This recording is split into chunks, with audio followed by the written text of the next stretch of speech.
Es un invento eso. De física del metal. Muy grave, porque toda la historia está basada en ese tipo de referencias. De Isabel II, que destruye la flota española porque cree que le va a hacer algo. Está basada en aquello que Hobbes decía que era lo fundamental de la guerra, que era el miedo. Bueno, y ahí clasifica una serie de casos. En realidad, lo preventivo es, digamos, muchos autores dijeron que era justificado y legal.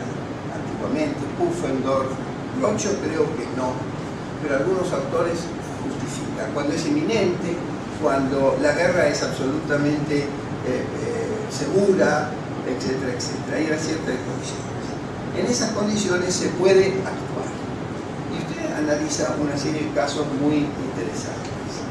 El primero es muy interesante, porque es uno que se refiere a América Latina. Es el tema de los misiles. Yo lo he estudiado bastante, de octubre del 80.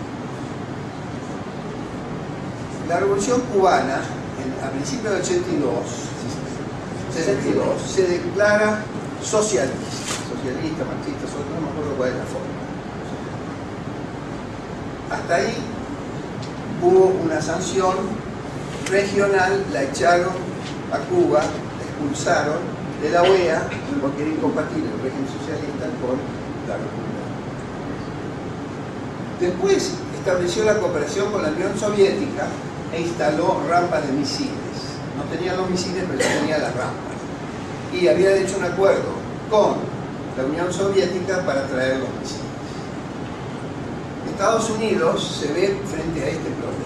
Kennedy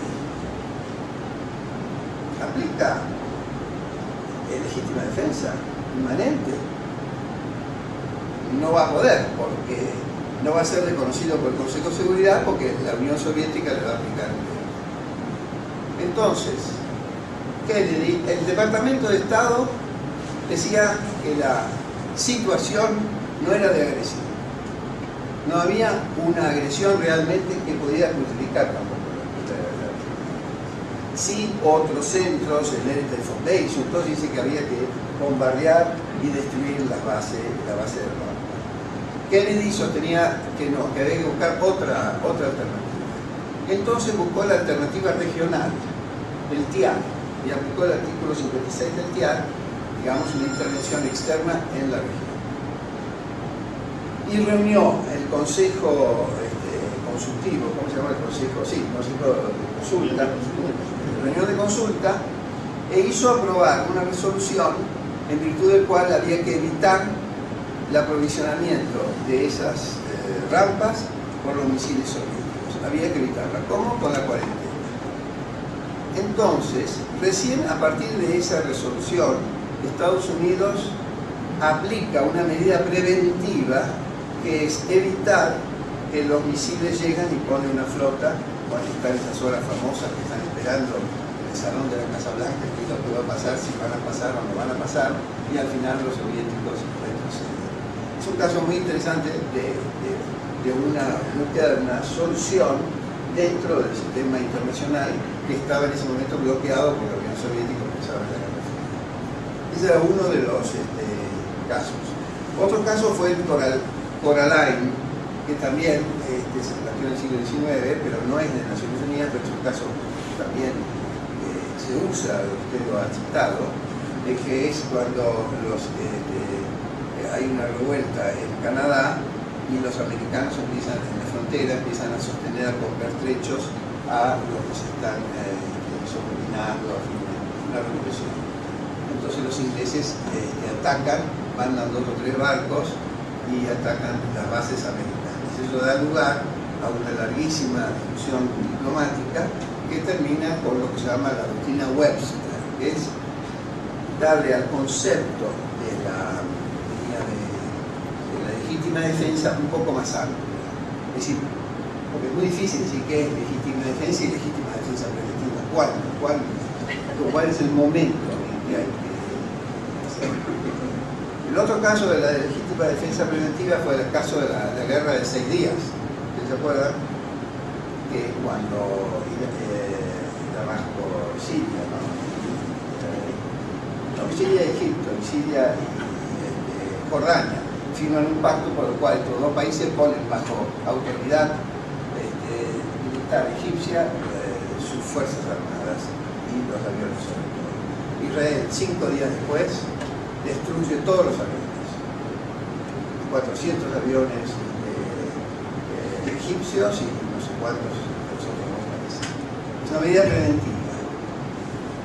Esta acción en realidad fue legitimada por las Naciones Unidas. Es un tipo de acción muy violenta frente a una eventualidad de una agresión y fue declarada legítima, digamos, o como usted dice, mayoritariamente legal. El otro es el ataque famoso a la central de Osirak por parte de Israel, también que estaba demostrando que Israel tiene una doctrina que no puede dejar que se, digamos, desarrollen plantas nucleares y antes de que estas estén operativas hay que destruirlas. Es lo que vamos a plantear ese tema ahora enseguida. Bueno, una serie de casos que no voy a citar porque son muchísimos los casos, pero muy interesante como en el libro, en cada caso pone la situación, cómo se responde a la situación, qué es lo que se alega y qué usted califica la legalidad o la ilegalidad. Otro tipo de intervenciones o de intervenciones armadas es por el caso de amenazas provenientes de los regímenes políticos. Hay una gran cantidad de casos enormes, desde España, Hungría, Líbano, Cuba, la guerra de los 6 días, por cierto, Checoslovaquia, digamos, unos por los soviéticos porque tenían miedo que se iba a la derecha, entonces hacían la intervención en Checoslovaquia para establecer un gobierno pro-soviético, o otros al revés, en Angola una cosa, en Sudáfrica por los derechos humanos, por la cuestión del apartheid, en Afganistán, por ejemplo, intervención soviética porque tenían miedo de que el régimen soviético iba a ser antisoviético, en Grenada el 83, Irak, etcétera, etcétera. En realidad, este tema de la, a mi juicio, ¿no? Una crítica a los que hicieron esto, mi opinión de que la intervención por las calidades del régimen político en el sistema de Naciones Unidas es ilegal. ¿Por qué? Porque en realidad el sistema de Naciones Unidas, al revés de todos los otros, por ejemplo, de la conferencia de Viena, el Congreso Europeo, no es neutro respecto al sistema económico y al sistema político. ¿Por qué? Porque cuando se discutió la Carta de Naciones Unidas, había dos tesis. La tesis de las esferas de influencia y la tesis de Roosevelt y Occidente, que decían, no, un solo mundo, one world. Hay que aplicar reglas comunes a todos. La Unión Soviética, Stalin, quería reglas especiales. Estas son las mías, estas son las tuyas. Entonces, adoptaron un sistema en donde no se califica el gobierno. Se dice simplemente que no se puede intervenir en los asuntos internos. No puede haber injerencia, pero no califica. Había gobiernos socialistas que eran legítimamente dentro del sistema, gobiernos comunistas como Cuba, Mao, etc., o gobiernos de derecha o gobiernos de cualquier tipo de gobierno. No hay calificación.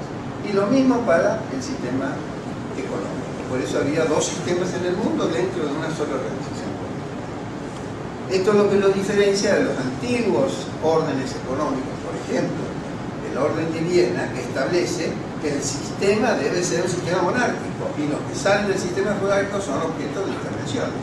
Eso es después de la caída de Napoleón. Entonces, en cierta medida, todas estas intervenciones, sean soviéticas, sean durante todo este largo periodo, están todas al borde de lo que establece la Naciones Unidas. Es decir, que no hay que tener interés. ¿Qué es lo que obliga a los países la Carta de las Naciones? Obliga a una conducta internacional. Obliga a que su conducta internacional sea así, no injerencia, respete a tal cosa, que no sea agresiva, no utilice la fuerza, etcétera, etcétera. Eso es lo que obliga a la Carta. La Carta no dice usted tiene que ser democrático. En ningún lado de la Carta habla de que tiene que ser democrático, ni nada. No habla de eso. Habla de las conductas, todo lo que es internacional. Por esto digo que esta larga serie de acciones y intervenciones internacionales, en cierta medida, a mi juicio, están un poco al costado o totalmente al costado de la Carta. Más que voy a ir a un tema más actual respecto al libro, pero primero quiero referirme a estos cuadros que son muy interesantes. Usted ha hecho, lo estimo como en general, está muy bueno. En esos cuadros, por ejemplo, hay 55 casos, ¿no es cierto? Entonces yo vi cuántas de estas intervenciones eran legales o mayormente legales o las ilegales. Por ejemplo, en esta larga historial, mayoritariamente legales hay 18 y mayoritariamente ilegales hay 17 y controvertidas hay 6.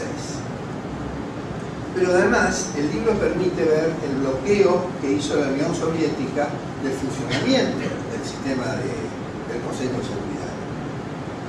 Y el libro tiene también una larga serie de vetos de la Unión Soviética que impidieron la acción, porque hay muchos casos en donde hay un problema pero no hay acción. ¿Por qué?